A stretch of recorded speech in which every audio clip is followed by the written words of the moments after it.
संदीप बेगडे, सचिव राजेंद्र पाटील, आमचे पिंपरी चिंचवडचे अध्यक्ष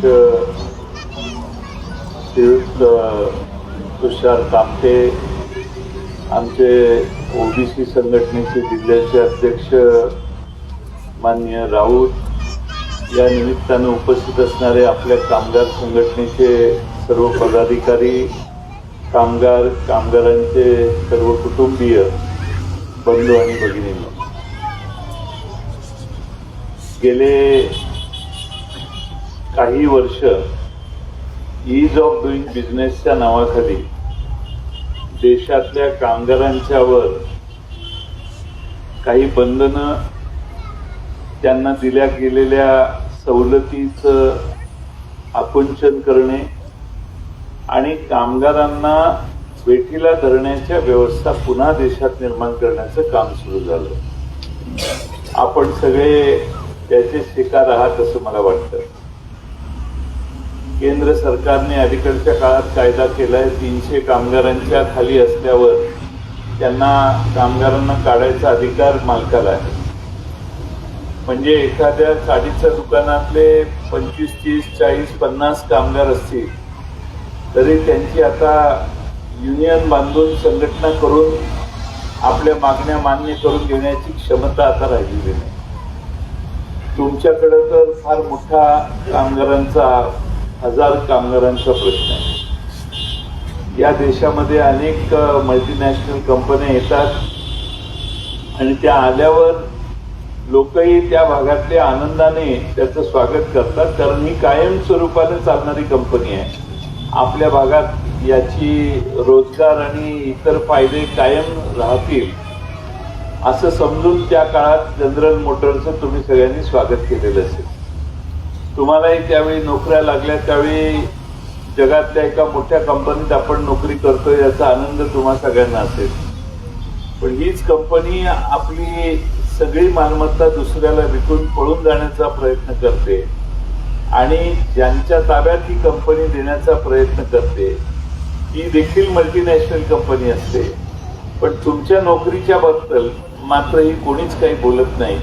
ही सगळ्यात चिंतेची बाब आहे. एका कंपनीने आपली कंपनी दुसऱ्या कंपनीला विकणं इथपर्यंत समजू शकतो, पण तुमच्या हातात, तुम्हाला हाताला काम देण्याची जी व्यवस्था आहे त्या ठिकाणी तुम्हाला कामावरून कमी करण्याचं काम हे मात्र आपल्या देशात कधी यापूर्वी मान्य झालेलं नाही.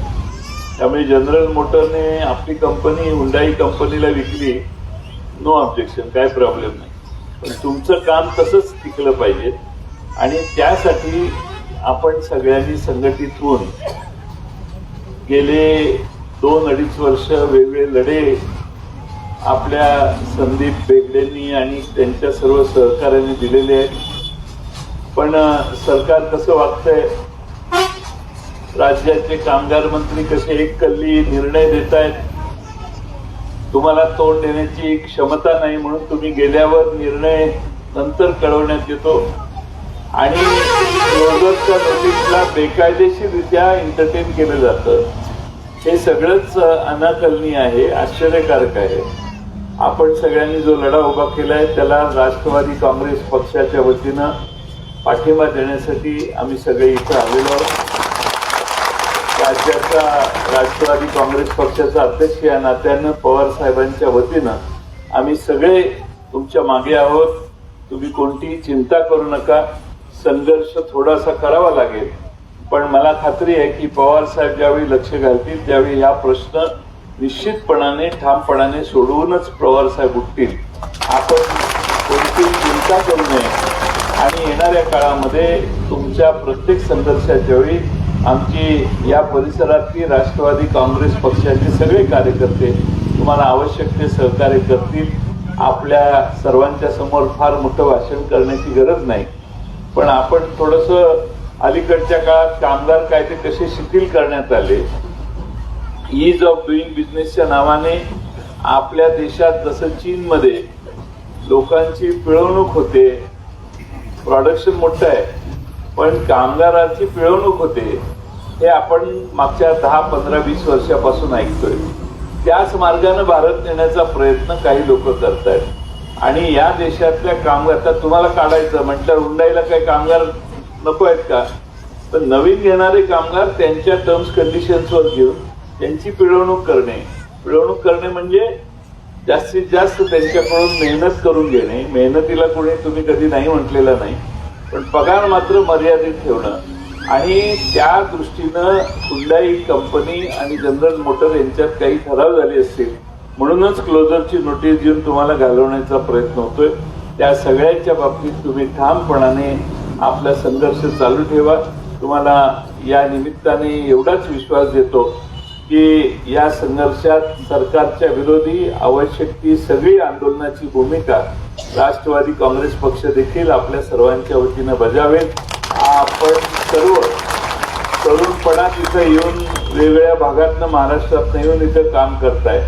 आता तुम्ही इथं घरं घेतलेली आहेत, घराचे हप्ते पण जायचे प्रश्न बऱ्याच जणांचे राहिले असतील. अनेक प्रश्न कौटुंबिक आपल्या सर्वांच्या समोर आहेत. आज आपल्या कुटुंबासह इथं तुम्ही सगळे आजच्या या बेमुदत साखळी उपोषणाला बसलेला आहात. तुम्हा सर्वांना राष्ट्रवादीच्या वतीनं पाठिंबा देतो आणि माझे 2 शब्द पूर्ण करतो.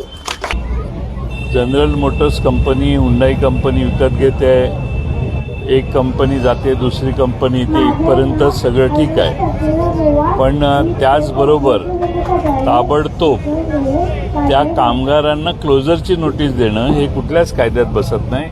अत्यंत बेकायदेशीरपणाने इथं कामगारांना हाकलून देण्याचं काम हे इथं चालू आहे आणि राज्याचे कामगार मंत्री, राज्याचं सरकार, राज्याचे कामगार विभागाचे सगळे अधिकारी सचिवांपासून हे डोळे झाकून बसलेले आहेत. हा अन्याय कामगारांच्यावर आहे. या ठिकाणच्या कामगारांच्या न्याय हक्कासाठी आज इथं साखळी उपोषणाला सगळे कामगार, 1000 कुटुंबांपेक्षा जास्त कुटुंबांचा प्रश्न इथं निर्माण झालेला आहे आणि सरकारच्या वतीने यांना भेटण्यासाठी अद्यापही कोणी आलेलं नाही. या सर्व परिस्थितीत कामगार मंत्र्यांनी अचानक तडकाफडकी त्यांचा क्लोजरची नोटीस देऊन यांच्या आयुष्यात पूर्णविराम देण्याचा प्रयत्न केलेला आहे. त्याचा निषेध करणं राष्ट्रवादीच्या वतीने आम्हा सर्वांची जबाबदारी आहे. राष्ट्रवादी काँग्रेस पक्षाच्या वतीनं या सर्व कामगारांच्या मागं आम्ही सगळे आहोत. या भागातल्या तळेगाव परिसरात हे सगळेच कामगार जगत हे हादरलेलं आहे या घटनेनं. असं व्हायला लागलं तर आपलं काय भविष्य होणार असं सगळ्या मल्टीनॅशनल कंपनीच्या कामगारांना आज वाटायला लागले. त्यामुळे आता जनरल मोटर्सचा हा प्रश्न राहिलेला नाही. तळेगाव, चाकण, सगळ्या पुणे जिल्ह्यातल्या ज्या वेगवेगळ्या मल्टीनॅशनल कंपन्या इथं येऊन काम करतायत त्यांच्याबद्दल एवढ्या बेमुरवतपणाने राज्य सरकार जर कंपन्यांना पाठिंबा द्यायला लागलं, कंपन्यांना सहकार्य करायला लागलं आणि हजारो कामगार देशोधडीला लावण्याचं काम जर राज्य सरकारकडून होत असेल तर महाराष्ट्राच्या विधानसभेत देखील आम्ही हा प्रश्न काढू. मला खात्री आहे की राज्य सरकारने त्याच्या आधीच यात लक्ष घालावं आणि जनरल मोटर्सच्या सर्व कामगारांना नव्या हुंडाई कंपनी जी ही कंपनी विकत घेणार आहे त्या हुंडाई कंपनीला आहे ते कामगार आहे त्या टर्म्स आणि कंडिशन्सवर काम करायला हुंडाई कंपनीला त्यांनी कंपल्शन करावं आणि हा प्रश्न सोडवावा अशी आमची त्यांच्याकडे मागणी आहे. फॉक्सकॉन कंपनी जी आहे ती तळेगाव MIDC मधून गुजरातला हलवण्यात आली होती. कुठेतरी हे गुजरात धार्जिनं धोरण महाराष्ट्र सरकार इथे राबवतं असं वाटतंय. नाही, गुजरात धार्जिनं धोरण जेव्हा जेव्हा महाराष्ट्र सरकारमध्ये त्या विचाराची माणसं काम करत होती तेव्हा तेव्हा गुजरात धार्जिनं धोरण हे राबवण्यात आलेलंच आहे, सगळ्या देशाला माहिती आहे. पण आज हा प्रश्न जो आहे तो जनरल मोटर्स कंपनी जागेवर आहे. त्या कंपनीने आपली कंपनी दुसऱ्या कंपनीला विकलेली आहे. दुसरी कंपनी येऊन कंपनी चालवणार आहे. मग आहेत ते कामगार अत्यंत चांगले काम करणारे, कधीही संपावर न गेलेली लोक, त्यांना स्वीकारायच्या ऐवजी त्यांच्या नोकऱ्या काढायच्या आणि नवीन फ्रेश मुलांना काम करायचं किंवा कंत्राटी पद्धतीनं काम करून घ्यायचं, हा न्याय चुकीचा आहे. आणि त्यामुळं स्थानिक युवकांच्या पेक्षा जे 1000 कामगार आहेत त्यांच्या कुटुंबियांना फार मोठा धोका निर्माण झालेला आहे. त्यांना त्यांचं पुढं जीवन कसं घालवायचं हा प्रश्न निर्माण झालेला आहे. दादा, एक प्रश्न आहे, आताच्या सरकारने कंत्राटी कंत्राटी अधिकारी असतील, कंत्राटी कामगार असेल, या संदर्भात त्यांनी आदेश काढलेला आहे आणि कंत्राटी तहसीलदारांची पण भरती करायची सुरुवात केलेली आहे की 68 वर्ष वय झालेल्या माणसाला तुम्ही नोकरी देता, पण 25-30 वर्ष वय असणाऱ्या तरुणांना महाराष्ट्रामध्ये सगळे तरुण आज प्रचंड या सरकारवर नाराज आहेत. या सरकारचं धारिष्ठच कसं होतं की 60 वर्षाच्या पलीकडे गेलेल्या लोकांना कंत्राटी नावाखाली पुन्हा आणून बसवायचं कमी पगारात. सरकारची भावनाच ही आहे की एक सरकारी कर्मचाऱ्याच्या पगारात 3-3 कंत्राटी नोकर बसतात असं सरकारचे मंत्री म्हणतात. त्यामुळं सरकारची नीती ही आहे की कंत्राटी पद्धतीनं लोकांना काम देऊ, पण या महाराष्ट्रातल्या तरुणांना सरकारी नोकरी देऊन देणार नाही अशी शपथ घेऊनच हे सरकार सत्तेवर आले का काय असं वाटावं. बरं, आता ह्या जनरल मोटार्स कामगारांच्या या उपोषणाच्या बाबतीत आपण मंत्रालय स्तरावर काय पाठपुरावा करणार आहेत? कारण 8वा दिवस आमच्या आहे आज. पक्षाच्या वतीनं मी आपल्याला एवढंच सांगतो, आमच्या पक्षाच्या वतीनं याचा पाठपुरावा होईल. मंत्री, मुख्यमंत्री यांच्या स्तरावर देखील आम्ही ही लवकरात लवकर बैठक लावावी असा आग्रह धरू. आता गेल्यानंतर त्याच कामाला आम्ही लागू. सर, जर शेवटचा नाही प्रश्न. झालं तर मावळच्या आमदारांनी सांगितले 12 तारखेला मोठं आंदोलन छेडण्यात येणार आहे, MIDC बंद करण्यात येणार आहे. मग आता यामध्ये नेमकं मावळचे आमदार सत्तेच्या जवळ जाऊन बसलेले आहेत. इथं आंदोलन करण्यापेक्षा तिथं जाऊन चुकीचे निर्णय घेणाऱ्या मंत्र्यांना 4 शब्द त्यांनी सुनावले तर मावळकरांना आनंद होईल. सर, अगदी शेवटचा प्रश्न. सध्याचं सत्ता कारण बदली झालेला आहे.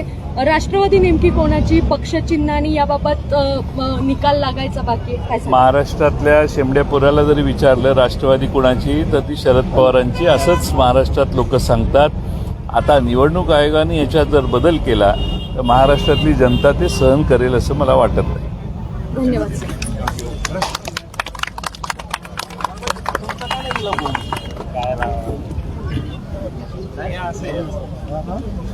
Thank